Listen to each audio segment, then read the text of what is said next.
10 minit, 20 minit setelah syuruk, setelah keluar matahari itu sudah bisa salat duha. Jadi salat duha itu tidak mesti jam 10. Kurang lebih 20 menit, setengah jam sebelum zuhur itu masih bisa salat duha. Jadi enggak ada alasan enggak sempat salat duha. Kalau pendapat saya lebih mudah salat duha bagi yang ada pekerjaan itu di pagi hari sebelum berangkat. Itu lebih dapat. Kalau sudah berangkat dia sudah banyak kesibukan. Atau di mana jam istirahat.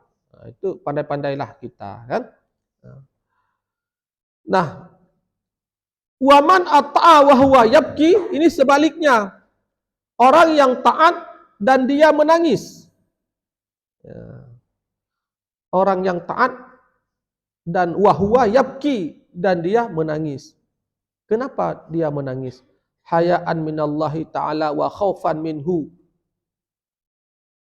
ala taqsirihi fi tilka ta'ah. Kenapa orang taat ini disebutkan menangis? Orang yang taat menangis kenapa? Karena hayaan minallah, malu kepada Allah. Malu. Pernahkah kita berbuat dosa?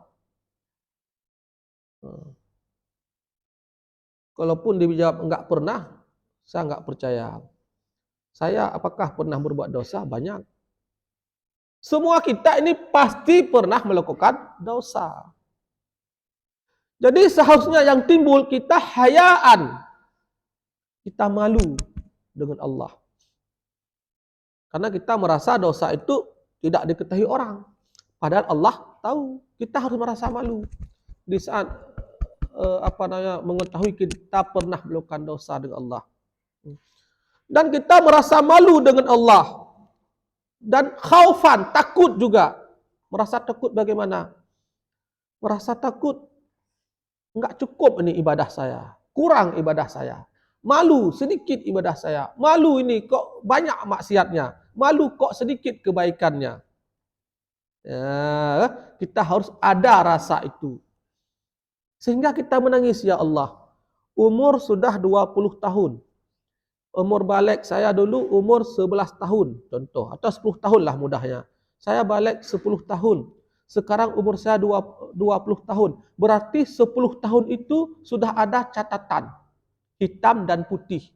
Ya Allah, ini lebih banyak mana ini? Ini waktu SMP saya dulu itu sering enggak salat. Waktu SMP jangankan salat, jangankan baca Quran, jangankan zikir pagi dan petang, salat duha, enggak ngerti pun bagaimana itu salat. Berapa tahun sudah? Ya? Yang umur 30 sudah 20 tahun catatannya. Yang umur 40 sudah 30 tahun catatannya. Yang umur 50 begitu. Jadi kita harus sering mengingat itu. Sering mengingat. Jangan diabaikan. Karena kalau kita pura-pura enggak tahu, ya enggak terasa. Tapi tahunya pas mati, pas sakaratul maut. Itu baru menyesal. Enggak ada guna lagi. Kenapa enggak menyesal sekarang? Kalau kita menyesal sekarang, peluang kita untuk diberi ampunan oleh Allah itu sangat tinggi. Karena Allah sifatnya maha pengampun. Dan dosa dengan manusia bila ada, cepat minta ampun, minta maaf. Karena dosa dengan manusia tidak diampuni oleh Allah. Kita pernah mencuri uang kawan kita 5.000. Itu enggak bisa minta ampun kepada Allah. Karena dosa itu kan dibagi, dosa dengan Allah, dosa dengan manusia. Makanya hindari dosa-dosa dengan manusia. Bukan bermakna jangan hindari dosa dengan Allah. Dari sisi bahwa pengampunan lebih mudah Allah ampuni daripada manusia. Kan manusia begitu ya. Apalagi ada yang mengatakan saya sudah sakit hati sama dia. Jangankan begini, mati pun saya enggak akan menjenguk dia. Nah, itu manusia. Allah tidak demikian. At-taibu minadz dzambi kaman la dzamba lahu. Orang yang bertobat daripada kesalahan bersih seperti orang yang tidak pernah berdosa. Begitu Allah. Belum lagi hadis yang lain. Allah sangat menyukai orang yang bertobat. Itu banyak hadisnya. Ya. Sangat suka Allah. Sangat suka Allah. Dalam sebuah hadis disebutkan sukanya Allah bagaimana? Lebih suka digambarkan ya. Ini ada hadisnya, ini singkat saja. lebih suka dari seseorang yang naik katakanlah kendaraan unta lah, kan cerita masa lalu unta yang kendaraan itu ada bekal-bekal makanannya. Nah, gitu kan? Lalu dia di padang pasir. Ya, yang tidak ada orang. Ke kiri kanan kita udah nggak ada orang. Nah, lalu kendaraannya dengan makanan-makanannya di dalam itu hilang semuanya. Nah, itu kan resikonya mati, begitu kan? Resikonya mati, begitulah secara sebab akibat resikonya mati. Lalu dia tiba-tiba datang balik itu kendaraannya dengan bekal-bekalnya. Kan itu dia sangat gembira kan? Sangat gembira kan? Sangat gembira. Nah, kegembiraannya itu masih lebih lagi gembiranya Allah. Ya, gitu. Masih lagi lebih gembira Allah dengan orang yang bertaubat. Ya, jadi Allah itu sangat suka, mudah sekali memaafkan. Maka kita latih hari ini dan seterusnya, maafkan orang. Maafkan. Lupakan kejahatannya, lupakan yang nggak baik. Pura-pura nggak tahu. Nggak ada manfaat pun disimpan. Lupakan, maafkan. Begitu kita latih. Disimpan pun nggak ada maksud. Itu justru noda hitam di hati kita. Ada hasad, dendam, gitu kan? Dimaafkan. Kenapa? Nggak ada pilihan lain pun. Kalau hidup tidak mau memaafkan, kita di mana-mana hidup kita susah. Susah. Ya, karena tidak ada lingkungan, tidak ada komunitas, tidak ada tempat itu yang sempurna. Tidak ada. Tidak ada. Di mana-mana itu ada persoalan. Di mana-mana itu ada masalah. Jadi kalau tidak tenggang rasa kita yang kuat, sifat memaaf kita yang kuat, maka kita tidak bisa hidup. Tidak bisa hidup. Tertekan. Dialah yang paling betul. Orang lain yang semua salah. Nggak ada guna. Indah sekali memaafkan orang. Latih, maafkan. Biasa itu. Jadi yang kita ingat itu adalah kebaikan orang untuk kita. Itu yang kita ingat, jangan lupakan. Kebaikan itu orang jangan lupakan, walaupun sedikit. Kebaikan orang jangan lupakan, walaupun sedikit. Kejahatannya, keburukannya, yang enggak baiknya, itu lupakan. Itu indah sekali. Ya, itu akan indah sekali. Jangan dibalik. Ya, kebaikannya dilupakan, keburukannya yang diingat. Itu enggak, jangan. Tidak benar. Ya. Dan itu ujung-ujungnya manfaat untuk kita juga. Untuk kita juga. Kalau mau awet muda, glowing seperti saya, ya, segar, ya, sudah berumur tua tapi masih semangat. Ya, itu syaratnya. Ini jangan umur 10 tahun nampak 30 tahun. Umur 20 nampak 100 tahun. Nggak bisa kita. Ya kan? Karena kan pola pikir kita kan membentuk ini kan. Walaupun nanti ada juga yang model-model tertentu memang dia perawakannya model tua, itu ada. Bayi-bayi sudah nampak ini ada. Ada itu. Apalagi kalau berjenggot kayak saya, ini berapapun umur tetap tua. Apalagi jenggot ditambah kacamata, sempurna tua itu. Karena gambaran orang tua itu jenggot dengan kacamata. Makanya saya umur 20 tahun sampai 40 tahun sama tuanya. Apalagi sempat pakai rida. Tambah hijakung. Habis ya. Makanya sesekali saya mau pakai baju oblong, kan? Sepatu, celana jin. Enggak usah pakai peci, semir rambut. Itu sudah mudah kan?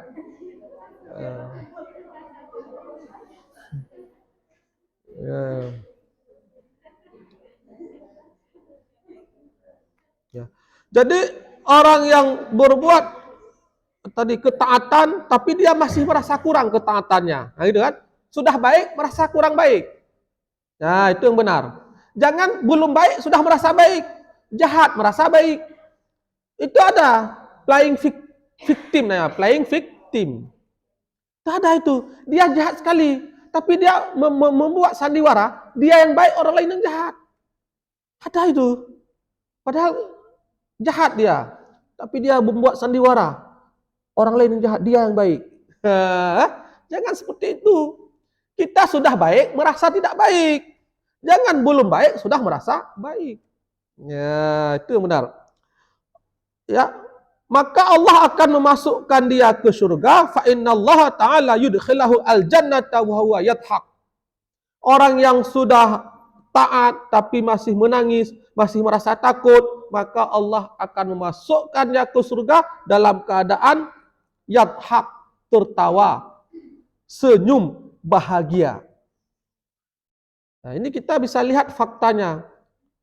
Tapi begini, kita hati-hati mengklaim orang, kita hati-hati. Kita kalau mengetahui sesuatu, tidak semua harus disampaikan. Tidak semua yang kita ketahui disampaikan. Tidak semua yang kita lihat disampaikan. Tapi memang salah satu ciri-ciri yang kita lihat orang-orang di Palestina yang syahid itu kan tersenyum pas meninggalnya. Ataupun orang-orang baik. Apakah yang tidak tersenyum? Tidak, kan nggak tahu kita hakikatnya. Makanya saya bilang jangan juga divonis. Mungkin meninggalnya bagaimana? Itu yang juga dari Allah, kita tidak tahu kan. Tapi artinya secara umum ialah dia meninggal dalam keadaan melihat kebaikan. Karena Allah akan menampakkan nanti kejahatan dan kebaikannya. Ya. Kalau saya baca satu sejarah di Palestina, itu ada seorang, ini saya baca artinya saya kan tidak apakah itu benar atau salah. Dan kemungkinan benar, karena sejarah itu kan ditulis. Ada seorang wanita itu yang dimasukkan ke penjara oleh Zionis Israel. Lalu dihukumlah dia dengan cara disuruh gigit sama anjing. Secara nyiksanya, dibiarkan dia dengan anjing-anjing. Artinya supaya dia dimakan oleh anjing. Dilakukan oleh Zionis Israel. Itu kisah nyata. Lalu berikutnya mereka melihat, bahasa kita apa, dia masih hidup atau mati. Melihat kan, ternyata anjing itu enggak gigit dia, cuma duduk di sampingnya. Ya kan, artinya apa di situ? Anjing pun enggak mau mendalimi dia. Ya.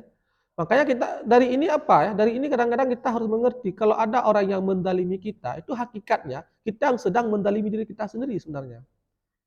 Ada, makanya jangan sok-sok. Ini saya bilang dulu kan, jangan sok sikit masalah orang lain yang salah. Sering selalu ungkapkan itu kan. Itu kedaliman itu datang karena kita.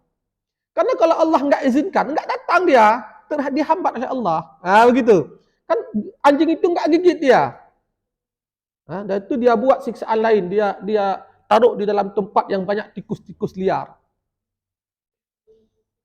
Itu juga tidak mati. Sampai dia dibenamkan dalam limbah kotoran yang cuma nampak hidungnya. Biar mati dia. 6 hari di situ. Dia akhirnya angkat hidung aja biar nggak mati gitu kan. 6 hari dilihat lagi, masih hidup lagi. Hidup perempuan ini. Meninggalnya di tahun, dilepaskan dia ujungnya, menurut yang saya baca.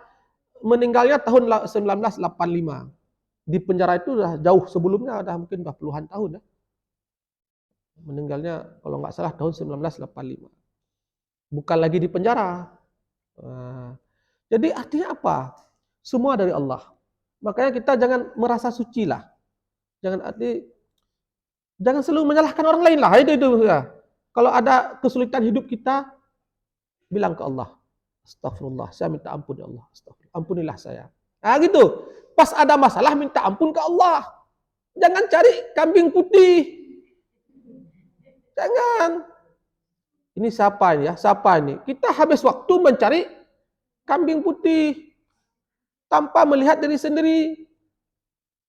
Kalau Allah tidak mengizinkan, tidak terjadi, yakin itu.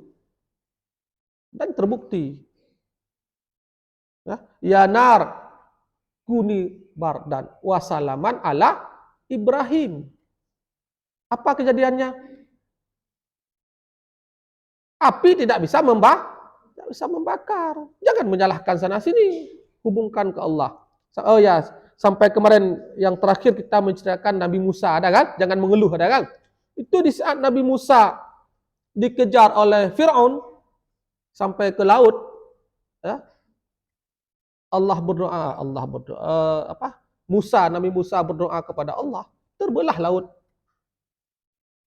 kan? Bisa berjalan. Setelah itu tertutup lagi dan tenggelamlah Fir'aun. Artinya semua dari Allah. Kalau semua dari Allah, apapun kita mengadu kepada Allah. Jangan suka mengadu kepada manusia, itu yang sering saya sebutkan. Banyak mengadu kepada Allah daripada manusia.